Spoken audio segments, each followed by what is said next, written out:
What's up, everybody? Happy Tuesday. Hope all you're having a great day so far today. Getting into this episode of GH. Listen, Sonny better listen to Dex. I'm just saying, because Dex was not here for this business deal at all. Like, they went to the Metro Court. They met up in a room. It was Sonny, Dex, and Frank. They were waiting for the guy from Pipeman to show up. So he got there. His name is Roman. He came in with a briefcase full of cash.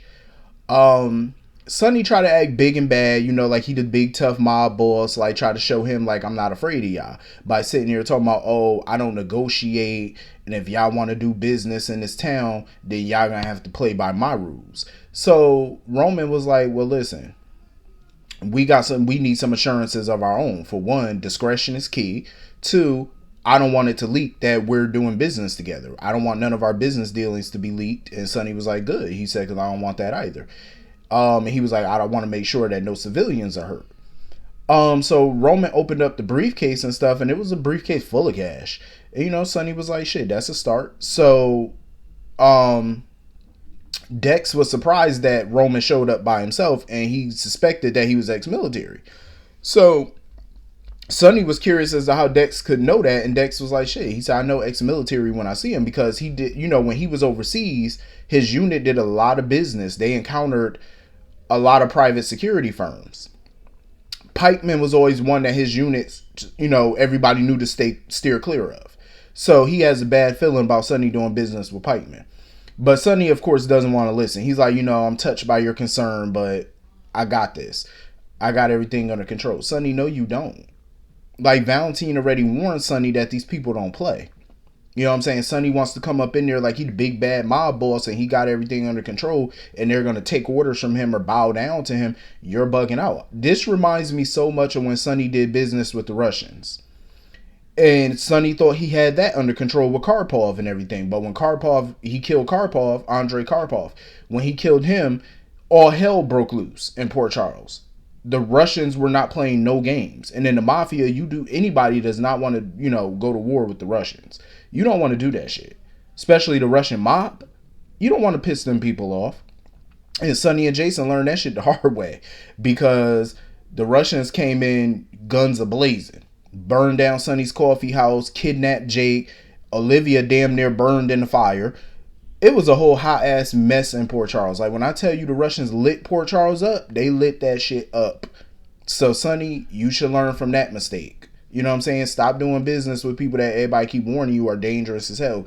And that's the problem with Sonny. He think he dangerous. And Sonny is dangerous. But there are people out there that's way more out there than you are. So that really don't have no chill factor whatsoever. They will take your whole family out. And Sonny needs to realize that. Like, oh, I got everything under control. No, you don't. Keep telling yourself that, good brother. You ain't got yourself under control. You ain't got nothing under control. Might want to rethink this whole thing. So anyway, moving on from that. Michael and Willow were talking and stuff like that. She's feeling nauseous because of chemo and she want to go to the doctors. She want to go to the hospital and stuff like that. So Wiley came downstairs because he was supposed to be going sledding. They supposed to be taking him to go sledding or whatever. So Carly and Drew come in. Wiley had a full-on meltdown when Michael told him that they would have to take him sledding later because they got to take Willow to the hospital. She got to go to the doctors. And he just totally flipped out. He was like, no, I want to go sledding now. She always has to go to the doctor. I looked, I said, so this little boy just told you what he will and won't do and what he wants to do. And Michael's response was to take him upstairs and give him a 30-minute timeout. No. Nope. See, no. I'm like, why is nobody following that boy up them steps with a belt to his ass is what I want to know. Because I understand you were supposed to go sledding, but nobody said that you weren't going to go sledding. We said later. We don't work on your time. You a child. You do what we tell you to do. Now, if we say later, it's going to be later. But since he wanted to throw that little temper tantrum, see, what I would have did was I would have got my good belt out and I would have lit his ass up. I would have lit his shit up. And now you're not going sledding at all. How about that one? Like, fuck a timeout. People kill me with that timeout nonsense. I'm like, yeah, okay. Time out my ass. You're going to feel the wrath of this belt. That's what you're going to get. damn a timeout. I don't know what's wrong with these parents today. I said, hell no. That ain't the way I was brought up. You get smart in the slightest way. You get smart. That's your ass. Your teeth will hit the floor before you know it. I'm just saying, like, get that good belt out. So Carly just chalked it up to him being jealous of the new baby because she was like, that happens, which it does, but still, it doesn't give you cause to act out like that either. You know what I mean? Drew need to open his eyes to Carly because Carly is pulling out all the stops to shut this investigation down. So they found this guy, the leader of the commune from Arizona or whatever. His name is Josiah or whatever. So they got an old picture of him and they're trying to match him to other people in the database or whatever. So they looking through photos and stuff like that. And Carly getting nervous at this point. Carly wants to shut this down. So Drew get a call from somebody from Aurora. So while he go take that call, she finds the guy that matches the old photo. So she knows that this must be Josiah. So she takes that information, you know what I mean, and she stuffs it in her purse. And when Drew comes back, come up with some type of excuse or whatever. Oh, I was looking for lip balm because my lips is dry. I'm like, Carly, go sit down somewhere. Like, Carly is doing everything in her power to derail this investigation. I'm like, all you're doing is derailing the inevitable. By hook or crook, the truth is going to come out. She should know this by now. So you already know Drew better give it to her too. Like, he better go off on Carly when the truth come out. I'm just saying. He damn sure better. So basically, Drew told his reporter to keep digging. He said, listen, go talk to everybody that you can talk to that's named Josiah or whatever. He said, keep talking to all of them until we find the right one. Keep going. I'm like, Drew, open up your eyes. Like, this whole thing is hard for you because, look, every time you hit a roadblock, look who next to your ass. Carly. Every time. Look who next to you. I'm just saying. Open up your eyes. So, anyway, moving on from that. Maxie done bumped into BLQ at the hospital and stuff like that. She trying to hug her, but BLQ was like, no, I might be sick. Because she complaining of a headache. She don't feel too well. I'm like... And I was thinking about it on my mind. I'm like, didn't her and Chase just have sex maybe like a week or two, a few weeks back? Please tell me she's not pregnant. Please tell me she's not pregnant. Because whenever somebody has sex on this show and then a few days or a few weeks later, they complain that they not feeling too well, I chalk that shit up to a pregnancy. I'm like, yo, tell me you not. Oh my God. So pretty much BLQ admits that she in love with Chase at this point. And she never, like, she's taking this breakup with him super hard. Like, she never took a breakup this hard before. And Maxie was like, it's so funny because Maxie was like, so what did you do to mess this up? Because Maxie knew BLQ had to have done something to piss Chase off, which she did. So Maxie pretty much told her, listen, fight for him. You want him? Fight. You know what I'm saying? So Gladys and Sasha was sitting there at the table at the Metro Court, you know, eating and whatnot, having lunch. And Chase happens by, so he started talking to Sasha while Gladys go powder her nose. You know, asking her about her conservatorship and stuff like that because she's feeling better, you know. Things are going well, so he thought that maybe the guardianship thing would be over soon. My thing with Sasha is I want her to get better, but she talking about, oh, you know, I got to do this for Brando. Listen, I understand you want to, you know, pay tribute to him by getting yourself better, but get yourself better for you, not for nobody else. Dead or alive, get yourself better. I'm just saying, you got to do it for you.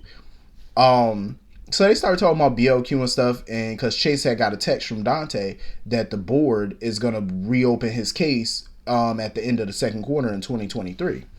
So there's a strong chance he could get his badge back.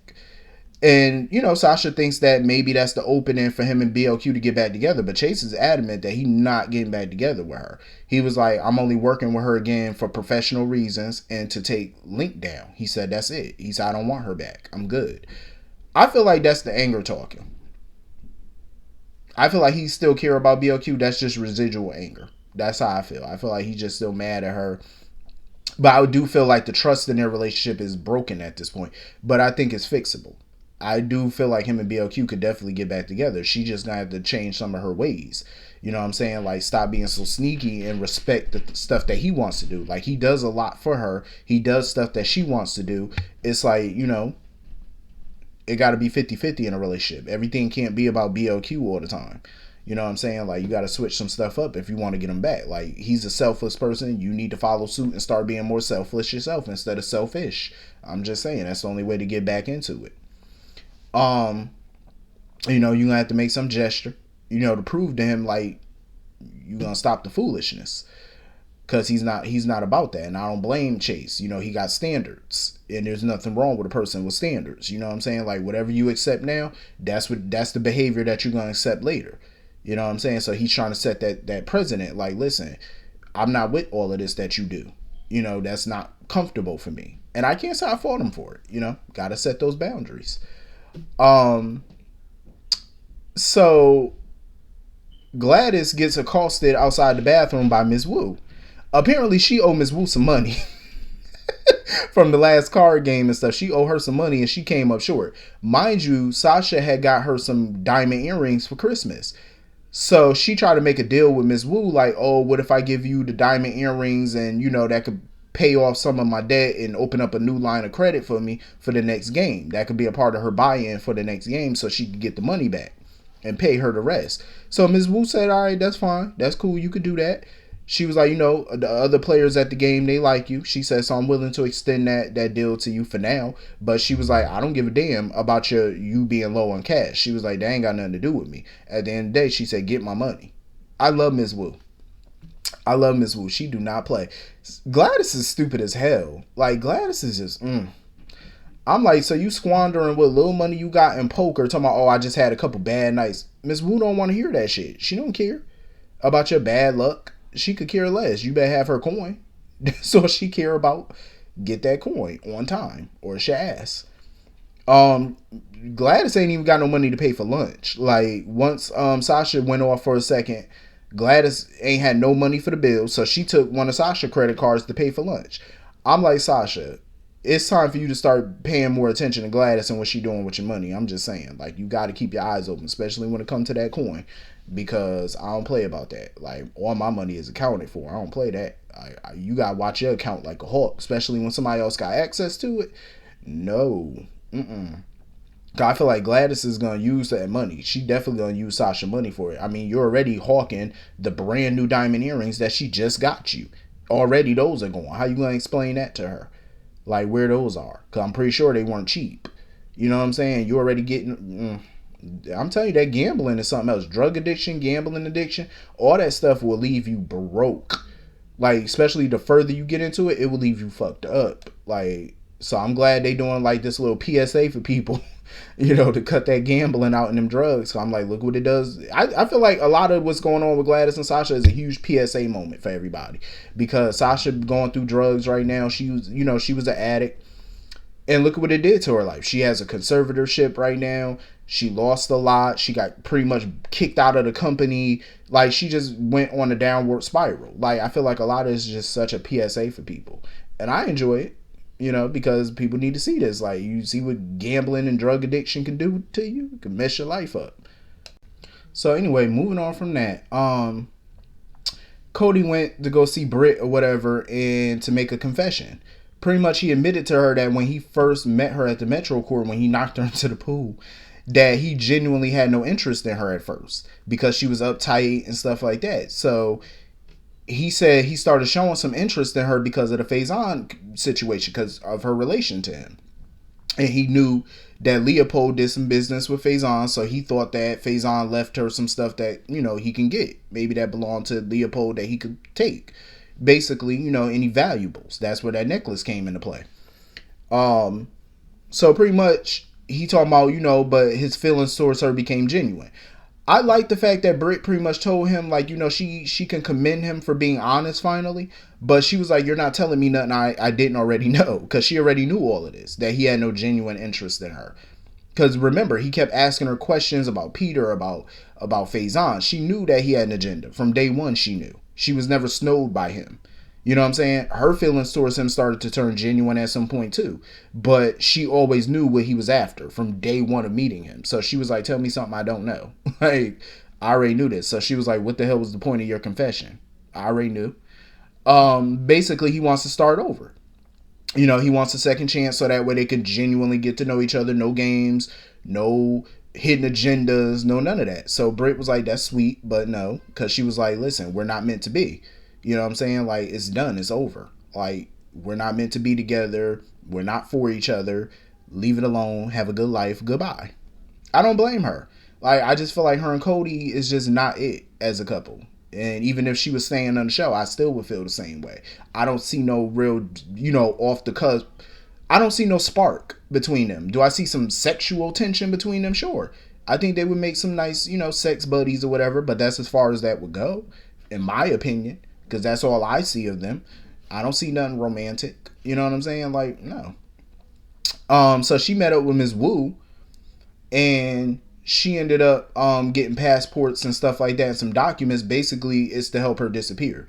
Part of the deal for that was she needed to stay away from Brad, because Ms. Wu wasn't convinced that she was going to do that, because she was like, I heard that from you before and you still haven't.